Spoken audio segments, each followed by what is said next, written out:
Hey there, welcome to episode 123 of the FFS Talk audio program. I am your host, Dan Hugo. We're recording this later than normal, 1:38 p.m.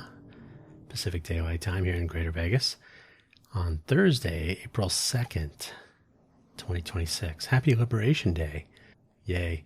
Today's title and topic, minimally viable participation. Now, I'm not going to spend too much time on the actual thing, but this kind of occurred to me with the what is it called, no kings rallies, or mass protests. Big crowds are better. And I was thinking about I had read this article, or some sort of a brief article, that the showing up for these is interesting, but it's what happens between these big giant rallies that may matter more. And that's the stuff that never gets the coverage. So I was thinking, I can see similar circumstances. So we're not going to spend a ton of time on the No Kings rally, but I will be leaning more towards volunteer efforts in general, maybe more steady state volunteer efforts, or things that don't get quite as much national attention. So anyway, the FFS Talk audio program, if you're not familiar, is intended to be a conversation, debate, argument, a way to get to how we might make things better, if that's even possible, by talking about what works and what doesn't, and then considering what we might do about those things. In a perfect world, there would be maybe a guest, someone to argue with. That will happen eventually. I prefer to think of the FFS Talk program thus far as a collection of topic seeds, where I present a case and then maybe somebody has their side of the story and they would like to debate it. Although really I should also enable some sort of a commenting scheme, I suppose. Getting the word out in Vegas is always tricky, so that's step one. So that's something we'll talk about another time. But audio program discovery, I don't talk about pools or the latest restaurants or how the strip is dying or such things. So it's a little bit more of a challenge to get to audience, especially a proactive audience. So listening to audio programs is great. And since you are listening to this, thanks. But finding people who are actually interested and motivated to present their side in I'm not going to call it a debate. It's more of a conversational consideration, which here's my idea, here's your idea. We may not even agree on what works and what doesn't. So hence the format, and one day we will try it out. If you're not familiar with what FFS means, well, maybe you've never been to Ireland, and there are more Irish people in the United States anyway, so I assume you're in the United States, but maybe not. There are a lot of Irish people everywhere. They use that expression. They even use the abbreviation. So ask an Irish person what FFS means, and have them give you an example. On that note, hopefully wherever you found this audio program, you're able to locate the episode description, which contains the show notes, including a brief, this time it is actually brief, 2-sentence summary, but very brief, and then the links, which include the normal 2, the homepage, and then the Buy Me a Coffee link, and then 2 for today's episode. So we'll get to that in a moment. So let's get started so we can get finished. The summary of today's episode. There is a quote often attributed to Woody Allen, and let us only consider the quote and not the rest of Woody Allen's history. There is a quote often attributed to Woody Allen that showing up is 80% of life. There may be more nuance than that. But hey, sometimes people showing up is amazing. The links for today's episode. The FFS Talk audio program has a homepage, ffstalk.com.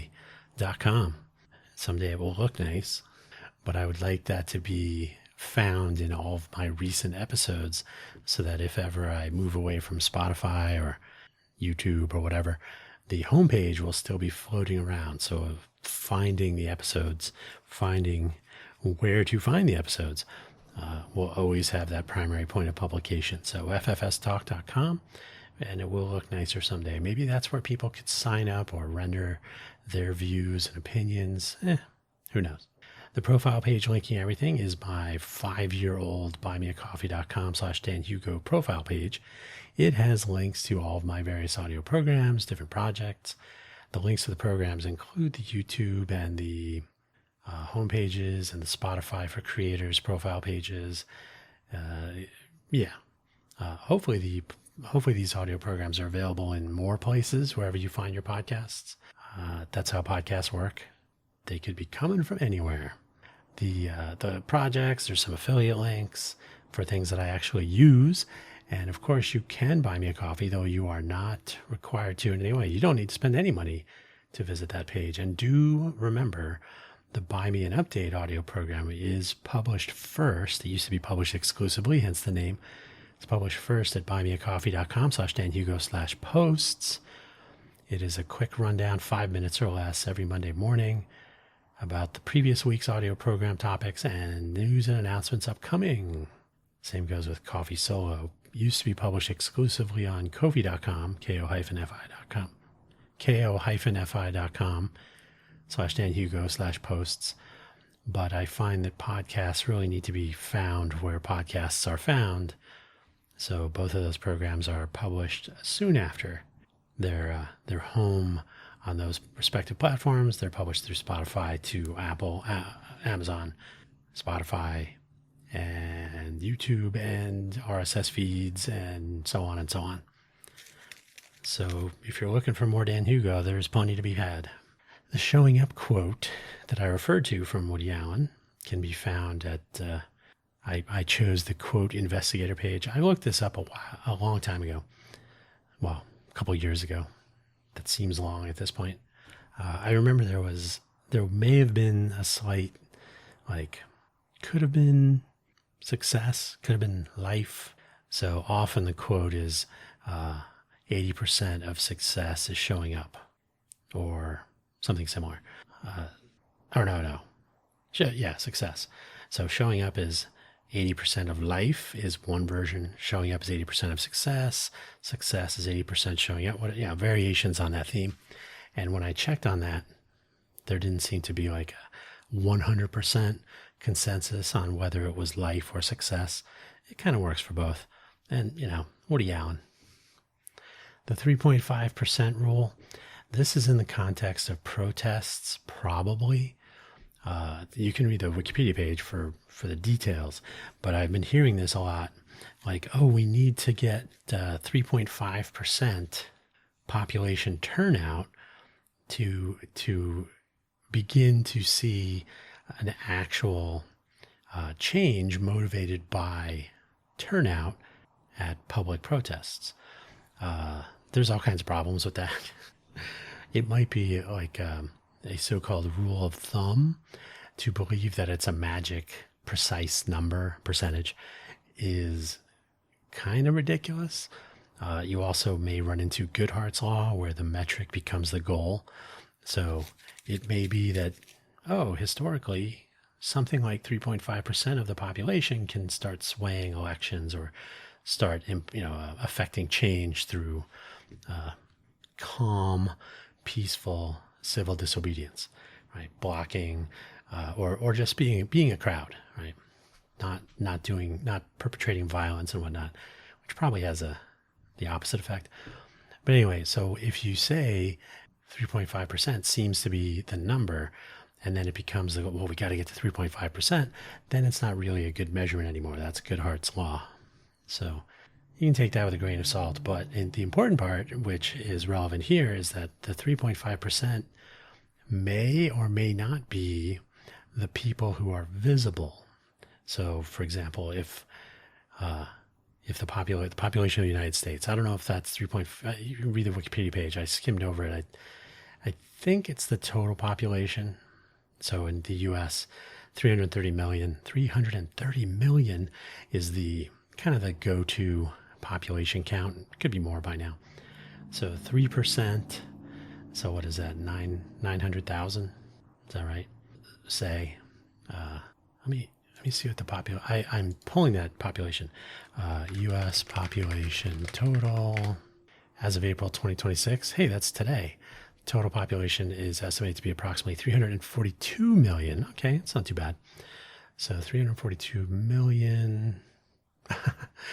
the the current population estimate. Oh, so the last census from 2020 was 331 million. So that's probably where that comes from.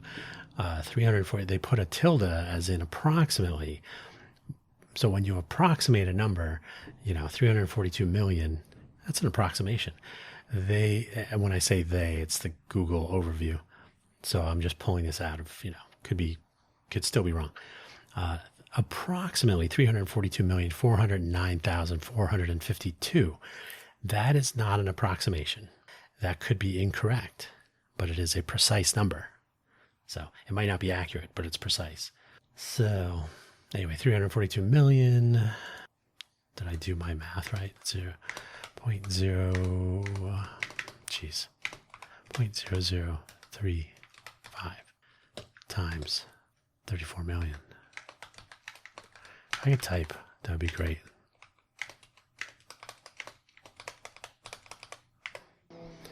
119,000. So 90,000 was probably correct before. So you need that doesn't seem right. 3.5%, the total population. Oh, yeah, that's not right. 90,000 was not correct either, because I was not multiplying by, I did 33 million, 34 million, 340 million. Yeah. So you need 1,190,000. So the total turnout for these events has been 5 million, 7 million. So that's kind of interesting. So you would think, oh, okay, so everything's good, right? Because we had all that turnout. The question is, what does it really mean to participate in something like this? Do you have support staff? Are they counted? Do you have logistics and operations factored in, right? Are they counting the visible people or the people who are participating in other ways? And they may be participating over longer periods of time than a weekend. So something to think about. Hence today's show, Minimally Viable. It's a play on the minimally viable product. You can hear that my voice is enjoying the changing weather in Vegas. We're back down into the 70s. Maybe we'll hit 80 today, but I think it's going to be the high 70s, or maybe we're at low to mid 70s right now. But the humidity and the weirdness, the particulates in the air, I can never have a nice voice in the Vegas area. It's the way it is. So let's get started so we can get finished again. So showing up, minimally viable participation. Surely showing up for something, especially if you have offered to help and you actually do follow through with this commitment. And, that's not as common as people would hope. Certainly I always hope for people to follow through, and it's a valuable character trait, not as common as it could be. It might even be valuable to others. Hey, imagine that. If they even notice. Some people just, take it for granted, perhaps. Being highly visible is a part of getting noticed, which is why protesting, for example, is often considered via crowd size estimates, and if applicable, the number of crowd clusters over some region. So, for example, the No Kings protests of 2025 and 2026 are examples where particularly large numbers of clusters around the United States, and in fact the world. That's fun when you're protesting a country's government and the protests spill over into other countries. You're popular. So there were a lot of clusters, thousands, low thousands. I'll leave that to you to look up, but it was, say there were 1,000 clusters, so 1,000 public gatherings. The gathering size could be dozens, it could be hundreds, it could be 1 million. No, I don't think 1 million people showed up anywhere. Maybe. I think Minneapolis was like the epicenter of this third one, which just occurred at the end of March. So, but you have a lot of clusters, so it's easy to do it's easy to talk about not only the number of people who showed up, but the number of places where people showed up. So that gives, it's not an illusion, but it basically solidifies the notion that this is a big deal. because so many people from diverse areas are participating in large numbers. As an aside, I just read this morning maybe, that the fees for the No Kings protest, the third one at the end of March here in Vegas, because, and this is always a little bit weird, that the protest, for in the interest of safety and legality and so on, they're essentially performative. So maybe you have to get a gathering permit. Maybe you have to hire police or security to protect safety. You got to have an ambulance around. So things like this to keep the event safe and legal, and those are probably the two biggies. $24,000 for the Las Vegas No Kings protest. I thought that was interesting. And I say performative not in a negative way. But the act of protesting is by design a performance. You're supposed to make it. That's why you make signs. That's why people dress up in costumes. It's to be noticed. It's to make a point. We are here so that we get noticed, so that you notice what we are complaining about, what we're upset about, our redress of grievances at a distance, but still. Substantial total number of participants. I think it was 7. All right, I'll look it up. No Kings. Organizers estimate over 8 million participated on March 28th. Over 3,000 events, so 3,000 clusters of protest happening. Interesting. Okay, Minneapolis, St. Paul had in Minnesota had over 200,000 attendees. So that's not bad at all. Vegas, I think for the second one, it was in the 100-person range or something. It wasn't a huge event, but every little bit. So a substantial number of participants with a large number of clusters gives that scope and grandeur. I like that pair of words.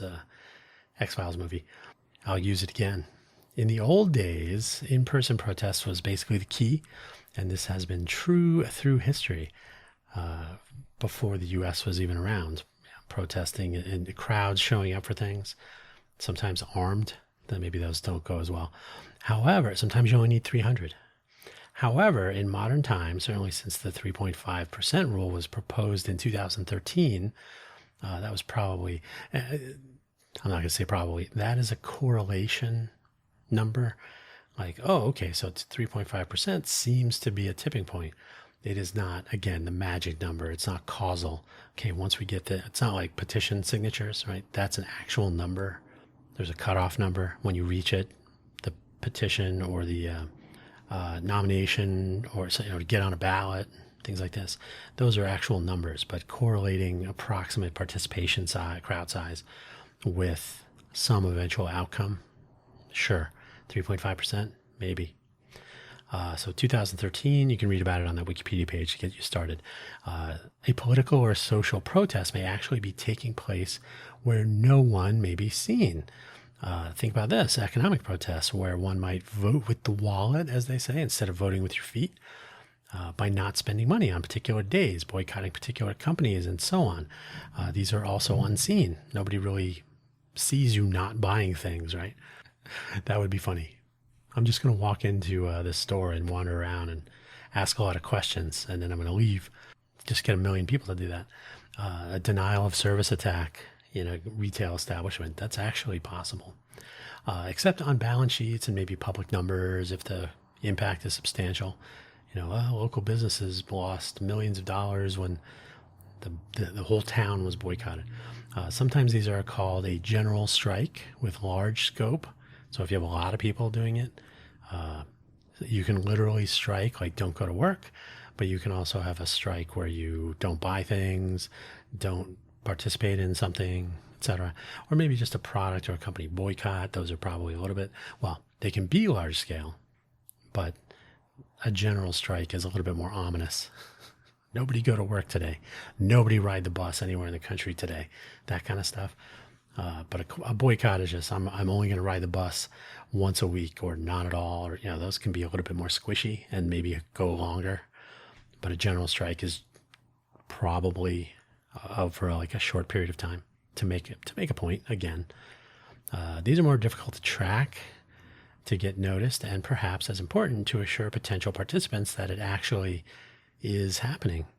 So the impact is generally delayed. So you can hear about a boycott, or you can hear about, what's his name, Prof G, Scott Galloway, has his resist and unsubscribe movement.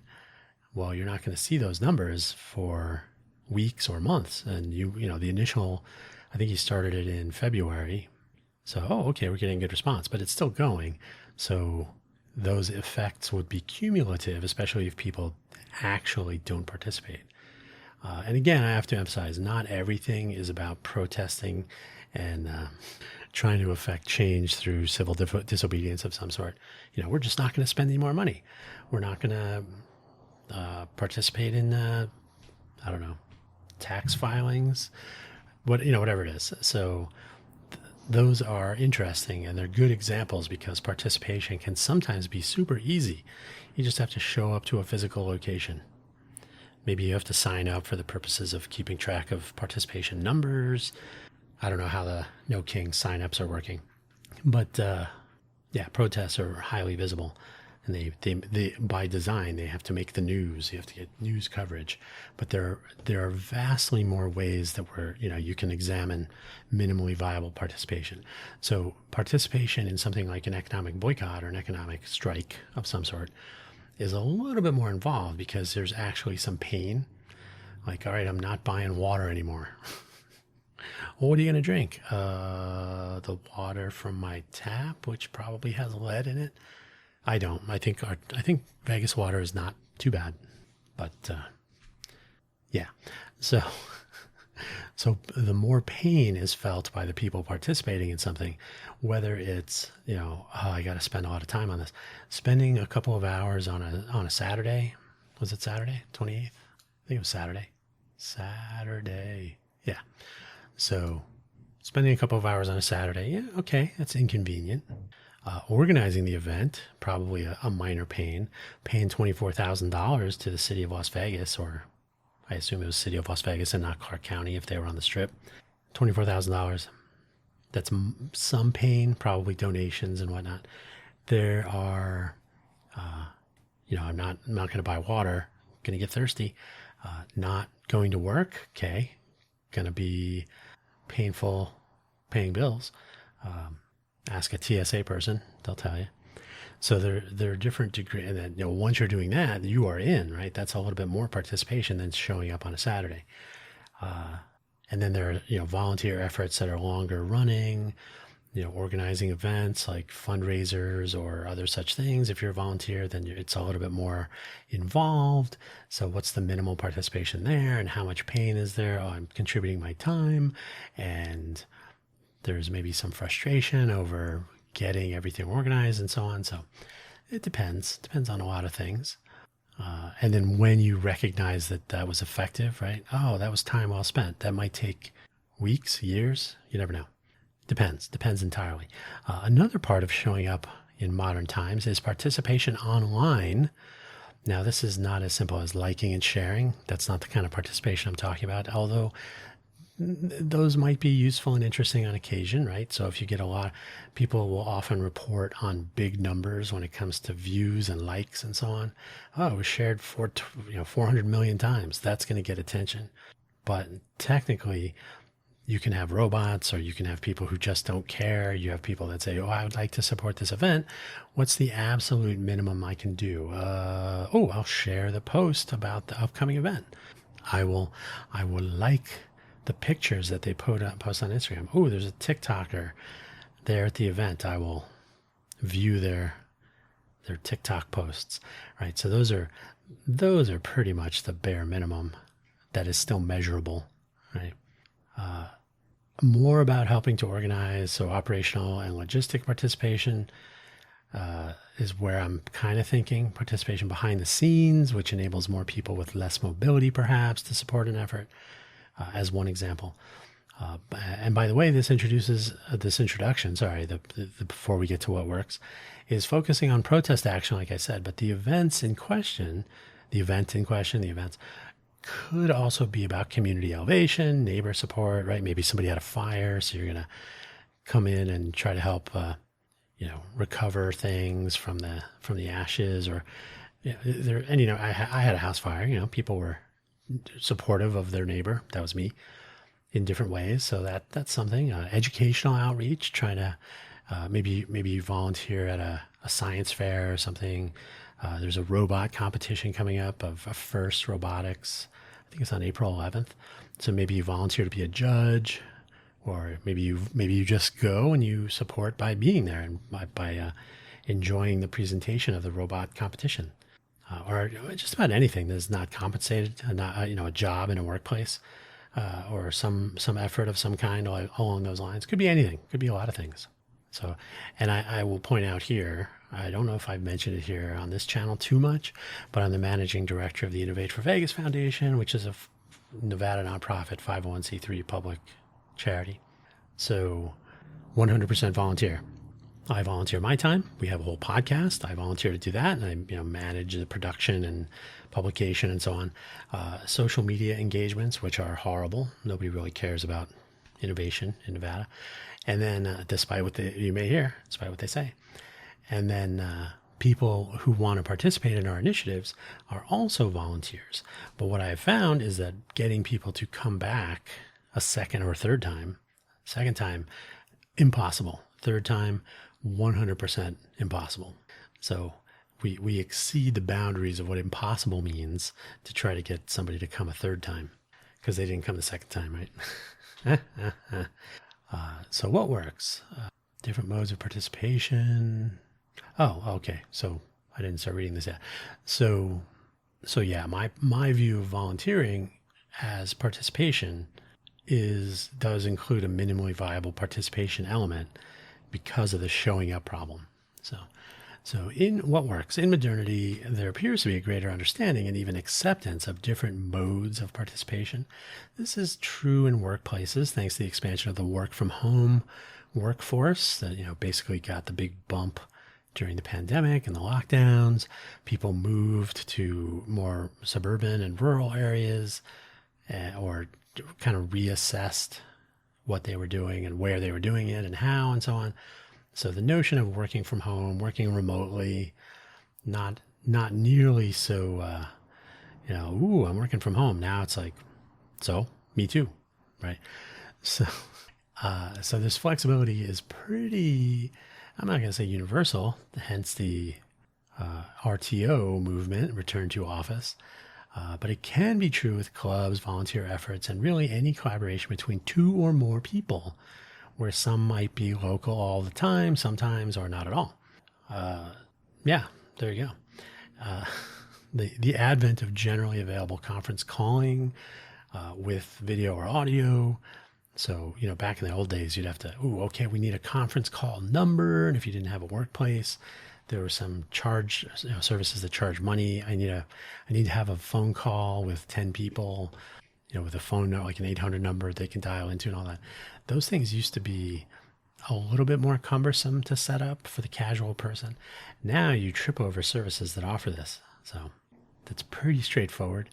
And in some cases you get automated subtitles and maybe transcripts.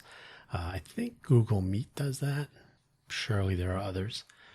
So, and the advent of AI makes speech to text a little bit more accessible. And so that will become much more common. Doing that in a chat room where you can identify the different speakers. They're probably in different locations with the microphones, and you can identify which user logged in is whom, so you can actually mark the speaker text and so on. So all of these things have come such a long way in the past 5 years alone. So the ability to participate at a distance, at convenience, right? You don't have to gather in a location for everything. Sometimes it's practical to meet with the larger team in a virtual setting. If there's a physical location involved, you might have to meet there at other times. But this kind of flexibility, I think, has made minimally viable participation a reality in some cases, and certainly easier in more cases. The scope and grandeur, again, I like the terms. The scope and how can I fit scope and grandeur in here?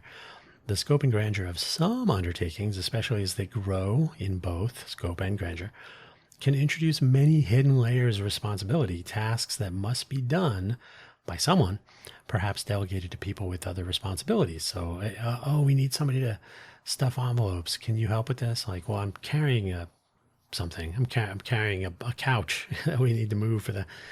Well, when you're done, just put that down, and now I'm giving you more work to do. So that can be a little bit tricky, but because bigger events are going to be more noticed, they'll have more impact. And if people participate and are like, well, we do want to have impact, so we have a little bit more work to do as we grow, we become more recognizable and so on.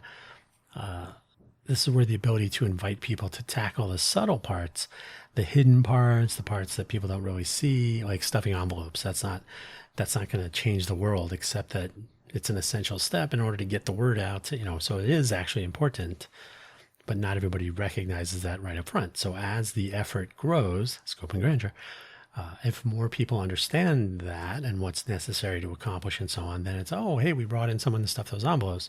You can continue moving couches.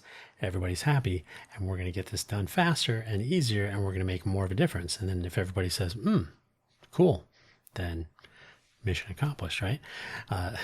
So inviting people, production by street, if you heard that, inviting people in to tackle these parts and the things that don't fit into the day-to-day, especially if you have your core volunteers or the core people working on something. Basically, someone who is not local, not ambulatory, perhaps. There are certainly cases where participation in what we could call the main activities may not be possible for someone, but they still want to be a part. And maybe they're not local, like I said. So joining in on these other essentials, those hidden and subtle elements that are still important, suddenly opens doors for people who want to be a part. Now you can be a part. That's and when I say minimally viable, I don't mean to minimize, but in some cases, like, we just need one person to help stuff envelopes for a day, and you're like, I can do that. That's still actually important, right? Not like checking a like and resharing something. That's really minimal. But I can do I can help out for the day or whatever, right? I can compose some messaging. I can do some social media management for free, right? I can do that from anywhere. I don't even have to leave the house or the apartment or wherever. I don't have to be in the same city as you, whatever it is, right? The same is true in the workplace. But obviously workplaces where people are being compensated. If you've ever worked in a place where they try to do a flat managerial style, flat management structure, holacracy, for example, you might see some of this where their circles are willing to take on extra tasks or however that would work out. Where am I? This really does make a difference in the volunteer space. Yeah. So paid employees, you can hire contractors to take on extra work and so on. Paid work and volunteer work are there's enough of a difference where you actually have to come up with cases where there are similarities, but they're essentially different. They're different first. So we're really talking about minimally viable participation on a voluntary basis. There may be some benefit for the person, but it's not like cash in hand. It's really more about community elevation or human rights or some other silliness, right? I'm kidding. It is becoming easier over time to capture and recognize contribution for all to see, which can help internally so that everyone is part of the team, and externally so that the input effort can be seen by all. Like, oh, thanks to the efforts of these people, this change happened, or we accomplished something, and everyone will be able to see that if you make that available for all to see. This can be useful for personal references and the old resume, right? Hey, I volunteered 1,000 hours at a place over the course of 2 years. Well, I was okay. Hey, that's awesome. That shows some of that character we were talking about earlier, or maybe even the plain old bragging rights, right? I volunteered for 2,000 hours or whatever, right? But, a little bit of personal pride. People do things for different reasons, and how much of a pat on the back or recognition can vary. Some people want to opt out of that, and that's also okay. But the fact that it's a lot easier to do that, even when it's a lot of traffic on the road today, if you heard that, remote participation, in-person participation, some of it is seen by cameras, some of it is not. But the ability to recognize that is important for some people, internally and externally, like I said. So being able to keep track of that stuff without having to create another collection of tasks that will interrupt the other thing. Like, I got to spend, the other 24 hours a day, the nighttime part, collecting and reporting, publishing it on the website.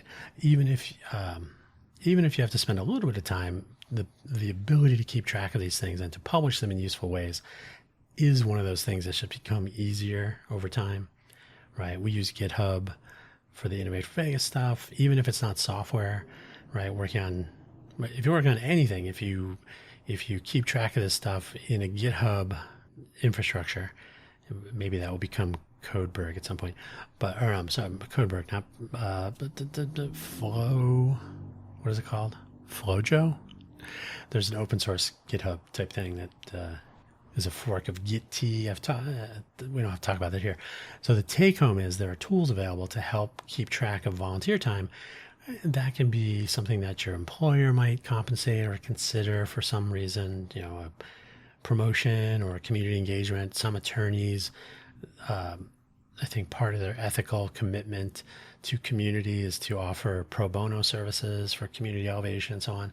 So keeping track of that, probably not done by lawyers in a public way, but you get the point, right? So just being able to account for things, it adds up, I think, when you're being judged at the end of days. Oh, you only did 1,000 hours. That person did 2,000. I'm still kidding a little bit.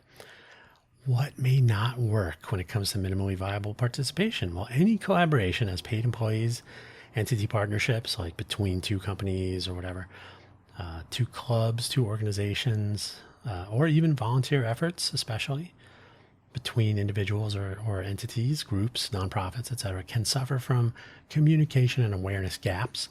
And this can lead to actual resentment when there is a perceived difference. Remember, perception can be reality if you're not careful.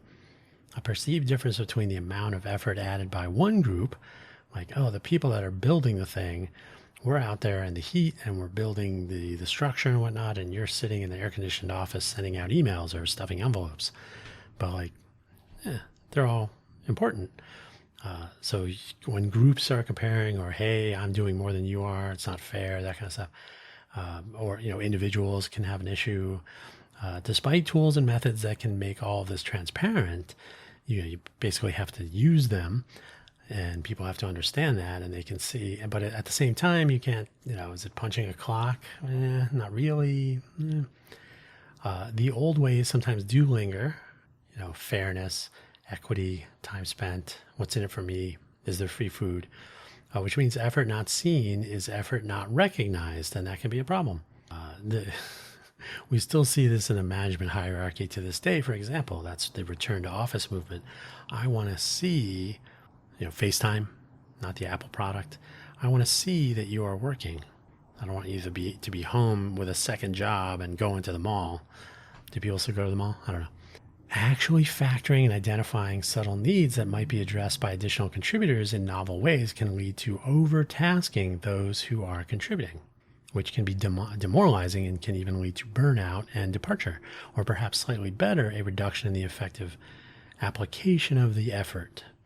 This can be detrimental in workplaces, right? Who hasn't been like, enough of this, I'm out? But actually destructive in a volunteer organization. So, I'm not even getting paid for this. Why am I putting up with this frustration? I'm out, right? And that can have a rippling effect, because that person just left because they're frustrated, and all of the things that they were working on are now our responsibility. So we've just gotten more work because they dropped their commitment, and then it can become a spiraling mess. So identifying the subtle needs, but not having people willing to contribute minimally viable participation time can be a problem. If those people don't exist and people have to take on more work as the scope and grandeur, yay, continues to grow and expand and whatever. So it's kind of I was going to say an HR issue, and it kind of is, but when it comes to volunteer time in particular, there's a sort of a delicate balance to be struck between what's driving the person to be a volunteer. Like, I'm here because I think it's the right thing to do. Okay, great. And then somewhere that line is crossed where it's like, I'm here because it's the right thing to do, but I'm not being treated as if it is the right thing to be here. And that's where things go awry. So even the minimally viable participation can be in a volunteer effort, can be on the finer line. The motivation to show up can be an issue, as Woody Allen might suggest, even though it's Woody Allen. And it can wane quickly in the worst possible time. So as people get frustrated and burned out and so on, or maybe they just figure, you know what, I don't really have time for this. Turns out I'm not as interested as I thought.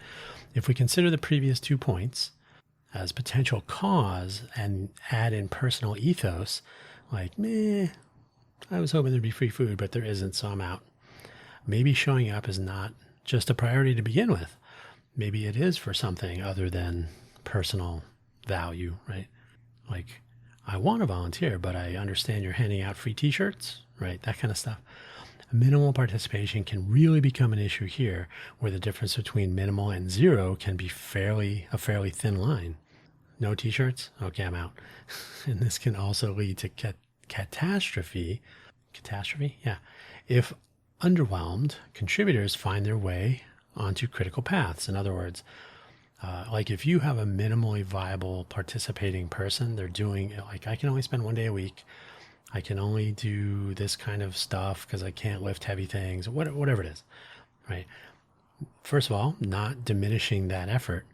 But if that person is on the critical path, as in they're doing something essential and people don't understand that, and that person decides, you know what, maybe this is not for me. It's not really worth my time. I'm not feeling it, whatever it is. And they decide to leave, then suddenly the important person that was standing between, this part of the timeline and a milestone on that part of the timeline, when they leave, because like, I'm only doing an hour a week, I don't have to be here. Yeah, but you have all the contacts that we need for the whatever to get to the next stage of the event plan, whatever it is, right? So the minimally viable participation could even still be a problem. That could be a version of priority inversion. Let's see, it's kind of a tricky pairing there, where more important things are held off because seemingly less important things take higher priority. So that's not really a great explanation. But if the person contributing 1 hour a week disappears, then the things that they were working on may become super duper important because they block everything that everybody else is doing. Because if we don't get those done, it won't matter. So something that was only getting 1 hour a week of attention, so it's not strictly speaking the same as priority, but maybe perceived priority. But like, oh, you don't really need me. I'm only doing an hour a week, so whatever. I don't really feel it. I'm out.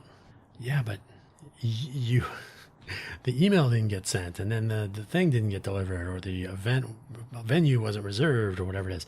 And so that can have cascading effects. So these are all things to consider when you're looking at minimally viable participation from the person, the contributor, the volunteer's point of view, and the organizers. And that's something to pay attention to in general. We're only scratching the surface here. If you have actual opinions on this, would love to hear them.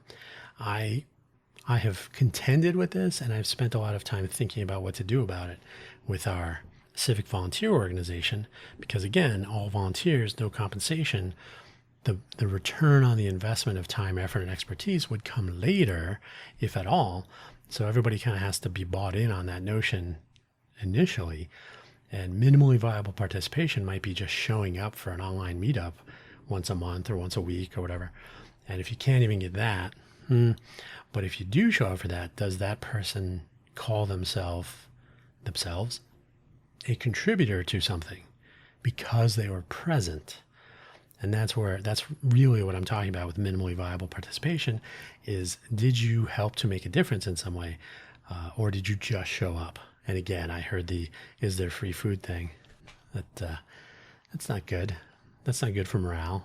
to hear that. You just got here. Also, minimally viable, I didn't really make this point, but minimally viable participation is a good way to start. But suppose you're in a room, you just got there. Oh, there's no free food? I can spend an hour a week. Okay. And then, 3 weeks later, okay, I've spent 3 hours. Why is my name not on the website? How come I'm not getting the same sort of benefit or not a benefit, but the same sort of warm feelings or the same sort of recognition or whatever it is as those people? And you're like, well, those people have been here for 3 years and they're putting in 10 hours a week. So then it becomes a contest, and that's not pleasant either. So it really helps to have people understand going in, why are we here? What are we trying to accomplish? How can you be a part of it? If you want to be a minimally viable participant, that's great. But understand that there are people that are spending a lot more time or have spent a lot more time over time. So that can be something, and I've run into that too, and it is what it is. So what might we do about it? Minimally viable participation may be an essential component of a volunteer effort, maybe even in a paid workplace. The temp person, the contractor who's in for 10 hours, whatever it is, you can have a scalable workforce like that. The first obvious step is to make the overall goals clear and encourage those contributing to communicate their time commitments and stick to them. If you're going to do an hour a week, then please do an hour a week. In the case of pure volunteer efforts, minimal commitment is probably the way to go, which helps to enable others to adjust their time and effort in case one or more people decide they are not all in, so to speak. So if you say, I can do 40 hours a week, and then everybody relies on that, and then after 2 weeks, you're like, I gotta go. I can't do this. I'm out. You're like, what? You had all the things, all the lines on the PERT chart go through you. You're on all of the critical paths. What's going on? And then that can really throw a wrench into the other participation, the participation of others. Oh, if they're leaving, we can't do anything anymore. We're kind of stuck. So consider, like, instead of committing to 40 hours a week every week and taking on all this responsibility, maybe start out with 10 hours a week and be responsible for one thing, and we'll build on that. It may be useful to break the overall plan, to the degree that this is possible, into achievable milestones and ask for commitment up until a milestone. So instead of saying, I'll do 10 hours a week, say, I'll try to accomplish these 2 or 3 things. And this is similar to Agile or Scrum iterations or sprints, right? We're going to try to accomplish this much over the next 2 weeks. And if if you can do it in 1 hour or 10 hours or 20 hours, that may be a you thing. And then the notion there is that you then readjust, like, maybe it would be better for me to try to accomplish one thing in 2 weeks or 1 week or whatever it is.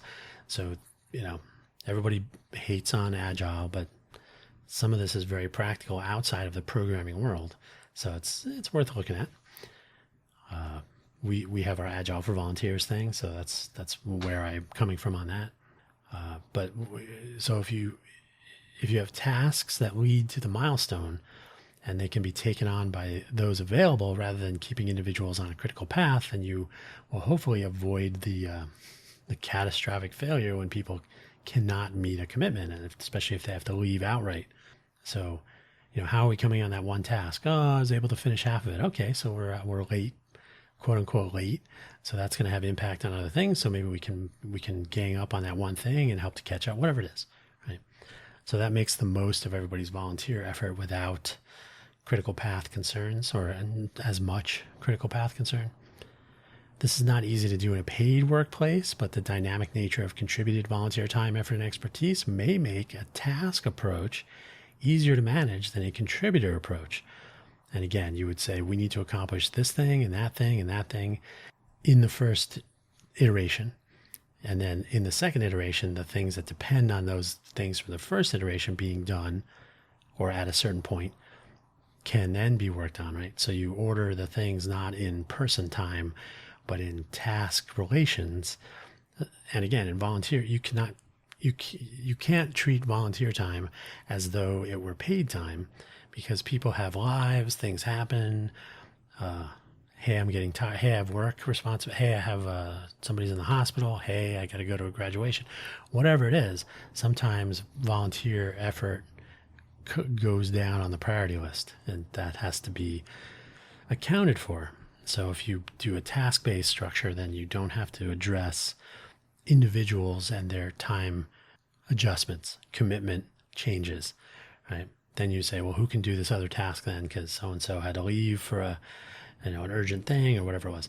So tasks over people, not from importance, but from a planning perspective, so that you can try to make the most of volunteer time, effort, and expertise, which is gold. It's usually in short supply and undervalued. And the other interesting thing is, as the tasks are completed, you see progress in a tabulated, I should say, form. So whatever the project is, we have to do these 25 things. Maybe 10 of them are quote unquote invisible, but they're being done. And you're like, oh, okay, so we needed that to be done. And that was important because it was on the critical path. Oh, and it was those two people made it happen. Cool.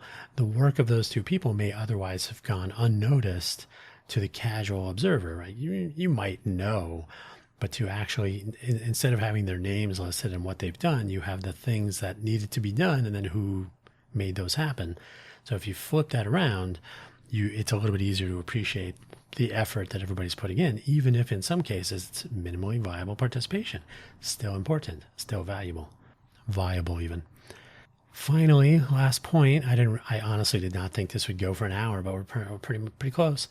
Don't forget recognition, and this is absolutely critical in a volunteer environment. Any contribution, no matter how big or small, gets a shout out wherever it is in as public a forum as the effort is presented in. So if it's a highly visible effort, then it needs highly visible recognition. Their name should be on the website or whatever, right? Anybody who contributed time gets full credit unless they don't want it, right? You should always be free to opt out. A trend with online content creation, for example, with financial supporters receiving literal credit similar to a movie or television style credit roll. Like, oh, here are all of our patrons on Patreon, or here are the people that sponsored today's episode. I remember the No Agenda podcast. They had producers. Producers would be published on their on the No Agenda website, I think. But the important part was they would also recommend that you add that to your LinkedIn profile or on your resume, and they would verify if somebody needed to confirm the reference. They would verify because they actually had a spreadsheet with everybody's name and all. So if somebody said, I just want to verify that they were a producer, and then they would look it up and they'd say, yeah, they produced three episodes or whatever it was. So actual credit, some attribution, some recognition, maybe some celebration that is legitimate can make a huge difference, especially in a volunteer environment. So any contribution, no matter how big or small. A trend with online content creation, like I said, to give credit like in a movie or in a television show. I know those don't exist anymore, but the credit roll is still a thing. And then, of course, there are digital elements in modernity, like open badges, which I'm kind of a fan of as I've looked into them, or POAP, the proof of attendance protocol, is an example of a crypto blockchain infrastructure of sorts, where you get a POAP. What would it be? A token? I don't know what they call their things. They're kind of like a badge, but I think they're tradable, which is not as interesting for some things. But so, using some sort of cryptography, blockchain scheme, cryptocurrency like, or NFT like crypto scheme, blockchain scheme. Too many words. Could be reasonable, right? So that way you can, something similar to the producer credit in the No Agenda podcast, like, oh yeah, this is a legitimate, record of your participation. That might be handy if I know some schools here in Vegas ask or possibly require students to do a certain amount of volunteer work as part of their curriculum. It might be part of a graduation requirement. I don't know. So here you can actually make the bookkeeping a little bit more transparent, a little bit more easily auditable if that becomes important. Same with some employers. They'll compensate some time for volunteer effort spent, and so on and so on. So could be useful on a resume again. It's a verifiable record. No matter how much selflessness your volunteers may be powered by, like, oh, no, I don't need the option of public acknowledgement must always be an option, must always be an option, because I use that word twice, option, which helps to maintain consistent participation through the timeline. Hey, at least somebody's going to know that I did this. I'll know, but I can point to, I can put it on my blog, I can put it on my Twitter profile, whatever it is. So sometimes it's important to be able to say, yeah, I did that, and see, and then for posterity, right? So I think there's a lot of valuable, even in minimally viable participation, but people have to recognize that value. Sometimes it's not recognized. Some people just don't know about it. And again, if it's a numbers game, hey, we had 1,000 people participate in something, some fundraiser, some event, and the news cameras are there, and they said we only see 100. Like, oh, we have 900 people doing some other important things. They're just not here at this location, but they're doing other things, and they've been doing them over the course of the last 6 months. So even though it's not material, physical, it's material, but it's not physical participation on the location on the appointed day, but it's still critical. Even if it was 1 hour a week for 6 months, right? It's 8 months. It might be 8 hours of physical engagement on the day of, but those other hours still important. So minimally viable participation, it's important to be recognized. It's important to be valued. It's important to be celebrated, especially when everything's done or there's some measurable outcome. And that's the take home. So I think there are plenty of opportunities to undo some of the what doesn't work parts: communication, transparency, recognizing the value of volunteer time, and so on. It's something I think about a lot with our volunteer organization. And because we are in the middle of civic volunteer winter right now, I don't have volunteers to ask because they're all too busy doing other things. But if we do reacquire a population in our cohort that wants to pursue these things, the important thing will be that they want to continue to want to pursue these things. And sometimes valuing minimally viable contributions and then anything more than that is essential, critical. I'm going to say all the time. But that's where I'm going to leave it for today, because we're at an hour, and this is way more than I thought it would be as far as duration. So thanks for listening. Thank you for your time. It's buymeacoffee.com/DanHugo for links to everything I'm working on. Check out the other stuff if you are finding my presentations interesting. And that's where I'm going to leave it. Catch you later. Catch you next week, or maybe we'll catch you tomorrow. Who knows? Bye-bye.